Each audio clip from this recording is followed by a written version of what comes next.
عورتوں کو کس طرح امپاور کرنا چاہیے اور کیوں یہ بات ضروری ہے. جس دن یہ کوئی خواتین کے بارے میں کسی لا پہ ڈسکشن ہوتا ہے تو سب آ جاتے ہیں تاکہ اس کی مخالفت کریں، اور ایک معمولی سا ایک سبجیکٹ کے 18 سال سے کم کی لڑکیوں کی شادیاں نہیں ہونی چاہیے، وہ پھنس کے رہ گیا کہ اس کو نہیں پاس کر رہے تھے.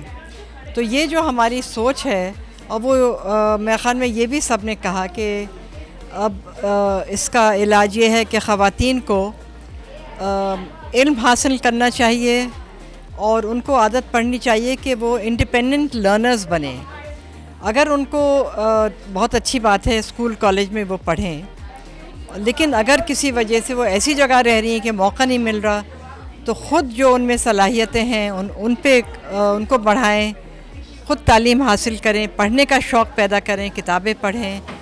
آج کا یہ ایک بہت بھرپور سیمینار تھا، اور میں یہ سمجھتی ہوں یہ بچیاں آج اپنے ذہن میں بہت کچھ لے کے جائیں گی.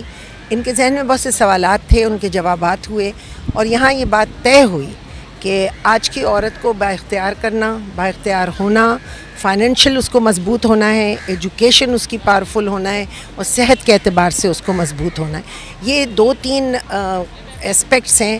اگر ہم اس کے اوپر بھرپور توجہ دے دیں اور خواتین کے امپاورمنٹ میں ہم ان کی ہیلتھ کے ایشو کو سالو کریں، تعلیم کے ایشو کو سالو کریں، تو ہماری عورت بہت بااختیار، بہت پاورفل، اور عورت پاکستان کی بہت مضبوط ہے. وومن امپاورمنٹ ہر فیمیل کے لیے ہے، اس لیے نہیں کہ ان کے صرف پاکٹ میں پیسہ ہے، اس لیے کیونکہ ان کو ڈیسیجن میکنگ کی طرف آنا چاہیے. ان کو پتہ ہونا چاہیے they are not just a thing, they are living thing. ان کی چوائس ہے، ان کی چیزیں ہیں، ان کے آئیڈیاز ہیں، ان سب کو وہ آگے لے کے نکلیں. یہی چیز ان کو امپاور کرتی ہے.